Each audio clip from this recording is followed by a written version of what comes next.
Rachel.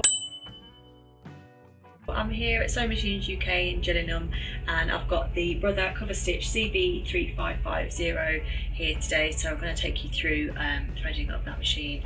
First of all, I'm going to go through the accessories that come with the machine. So we've got the operation manual here, the dust cover to go over the top of the machine as well, an instructional DVD here as well.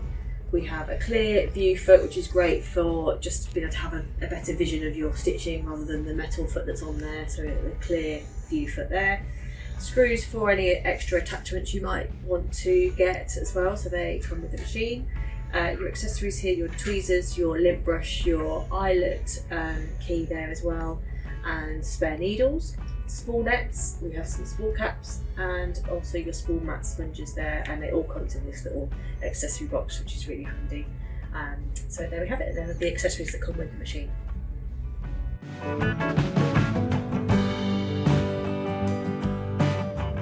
So on this machine, just a couple of features just to show you.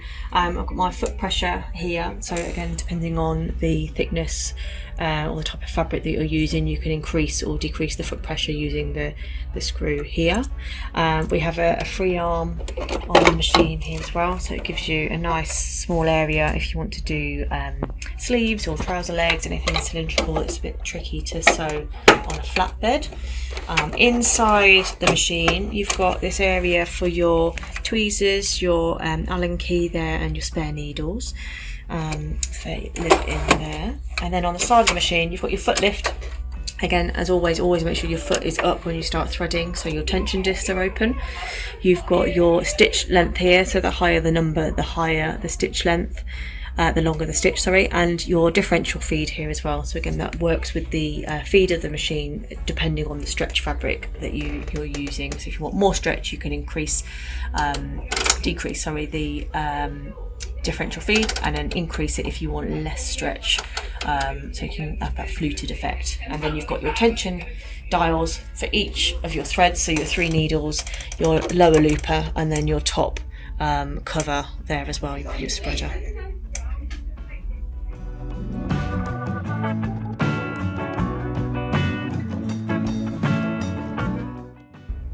Okay, so the CV3550 is a 5-thread cover stitch machine. So you have a lower looper, your 3 needles, but you also have a top cover as well. So that's quite unusual for domestic machines, but it's a really nice effect on leisure wear, lounge wear, that kind of thing. So it's a really good effect to achieve, and you can combine all of these different threads together. So you can use the lower looper with all 3 or 2, or the 2 narrow needles, or even just the 1 to give you a chain stitch, and then you can also add in the top one as well with 2 needles or 3, but you always have the bottom one there too. Okay, so I'll start with the lower looper there. So we open up the door here, so slide it all the way across and then down. Like all Brother machines, they have really good instructions on the machine, so you can follow them through. They're all colour coded as well, so you can see exactly which bit you're following at the time. So the lower looper here is the blue instructions. So for all of the threads, they've got the same step to start with. So number 1 and 2, taking it up through the thread guide at the top. So I'll just take my lovely pink neon flocked thread. So through the tension here, all the way down to my hook here. So I'm just going straight down, and then my instructions to follow from here are inside here. Okay, so we've got my hook here, and then it goes up onto this smaller wire hook here, which is another way you can alter the tension as well. So you can alter that with this lever here. So I'll just leave it on the standard setting for now. Okay, and then we just loop it around this coil here, and then we go straight through this hole. So it's just taking it step by step, going from right to left, working our way all the way across. Okay, and then we take it from here under the hook here for number 9, and then number 10. So it's a little bit like the overlockers, the Brother ones. It brings this section out, so you just push in here where it says number 10, and then open this up. Okay, so that comes out like that. So it makes it a lot easier to access all of this section rather than trying to fiddle around inside here. Okay, so from 10, where we pushed in the button, we've got number 11 to bring it out, and then 12, we hook it around this hook here. So we go back to front, and then we hook it around the back to front, again at the top. There's a little hook here, and then we can take it straight across here through the little hole there for number 13, and that goes front to back.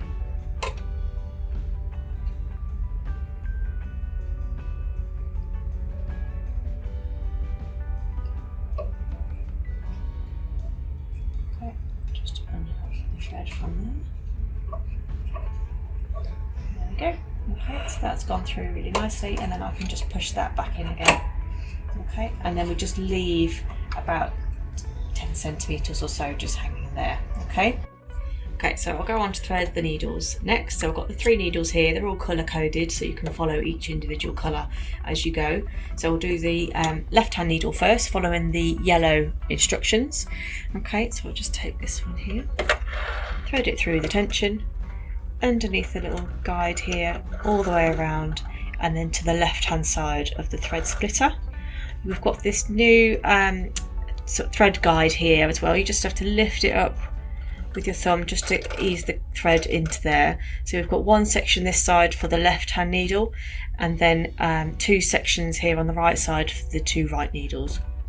Okay, so once it's through that section there, take it through the other thread guide, and then through the left hand needle front to back.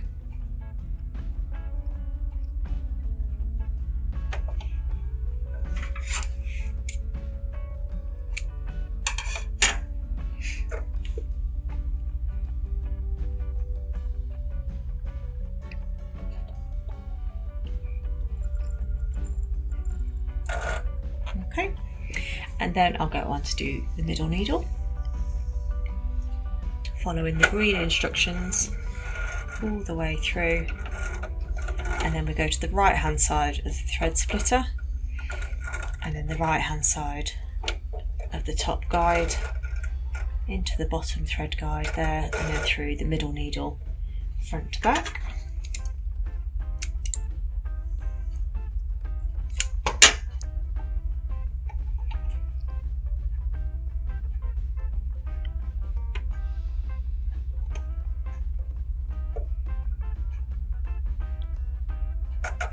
Okay, and then the last needle,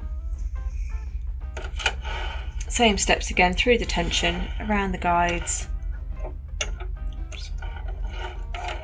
again right hand side of the thread splitter, and then you've got another separate section in this thread guide for the furthest right hand needle, into the last guide, and then through the needle on the right hand side.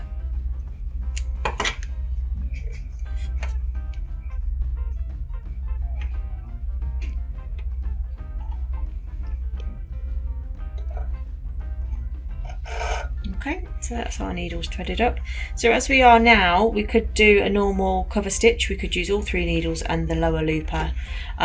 So I'll run through and stitch that bit out, and then I'll add on the 5th thread.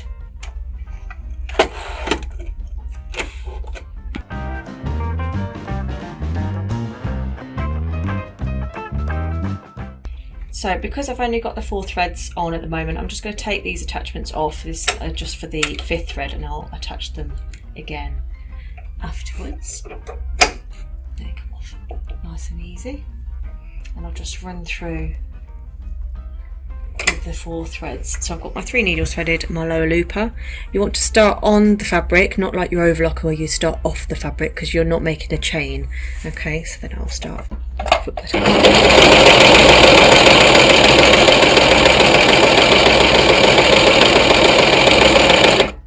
Okay, and then when you finish your stitching on a cover stitch, you don't want to run off the edge either, because again you haven't got a chain. So we want to bring the needles up as far as they go, and then go backwards a turn on the flywheel on the side, and that should unhook the stitches, allowing you to pull it through. You want to grab hold of the stitching nice and tight as well, so they don't unravel. Pull it through, and then cut your threads off like so.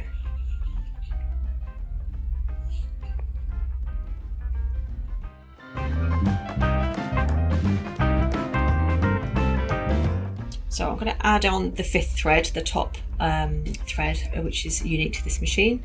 I'm just going to attach back on the 2 attachments for the 5th thread. So with this one, there is a pin inside the little claw, okay, and there's a hole up here as well. So you just want to line those up, open the claw so they sit inside. That pin sits inside there, okay, so that's nice and secure. And then the next section here, I want to hold on to the piece that's got the lines on it basically, and there's a little slot here, so this bit just goes into there and then just push it in, and that's attached.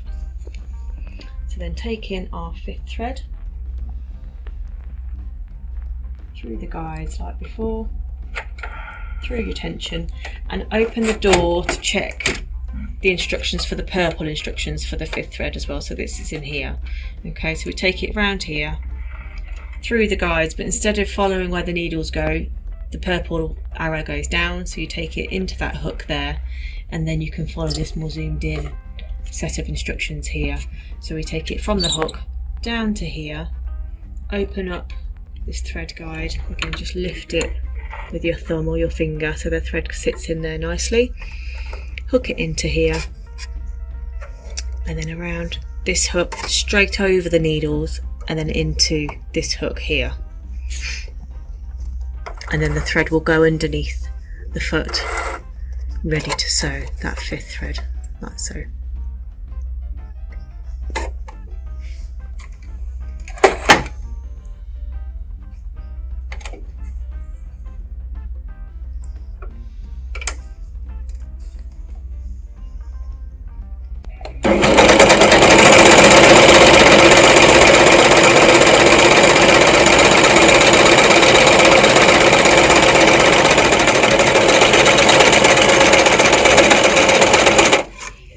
So the tension on this isn't quite set up right. As you can see, the upper thread is being pulled too tightly, and it's pulling up that one of the needles through as well. So what I'm going to do is actually the opposite of what you might think. I'm going to loosen off that top thread just a little bit, that 5th thread. So I'm going to take it down to maybe like 2.5 and just retry that and just see if that helps a little bit.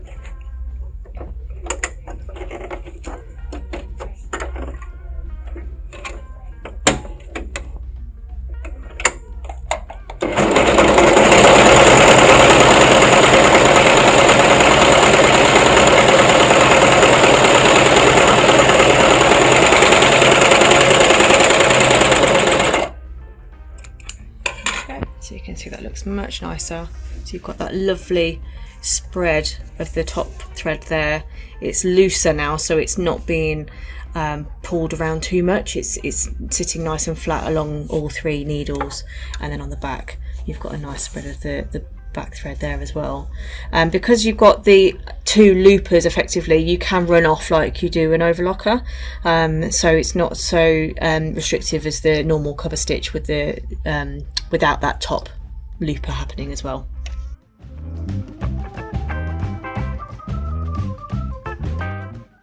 Okay, so next I'm going to show you how to do the chain stitch on the cover stitch machine. So I'm using the lower looper, which is already threaded up, and I'm going to use the middle needle. It doesn't really matter which needle you use, but I do like to use the middle one. Just find it being a bit more central just makes everything a little bit even. So I need to take out my right needle and my left needle. Okay, so I will use my Allen key inside here just to get to the screws for each of the needles. So just unscrewing that, and I like to leave it threaded up so it doesn't disappear as well. You can also put a bit of fabric underneath to stop your needles dropping down or flying around or anything like that. So just unscrew it lightly.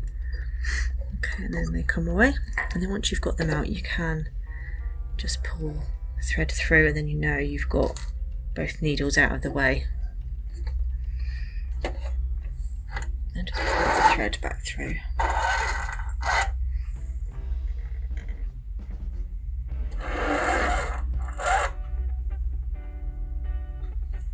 Okay, so So I've got my one needle in and my lower looper. I'm going to take these sections off again because they are not needed for the, only needed for the 5th top thread. So just push the button in there to release this section, and then grab the claw and pull that out for that section.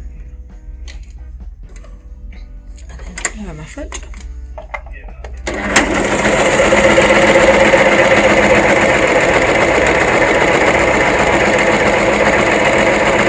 And again, because we've only got the top and the bottom thread on, we don't want to run off the fabric, so bring the needle up in the normal way, but then just rotate the wheel backwards 1 turn, and that will unhook it from underneath, allowing you to pull it through.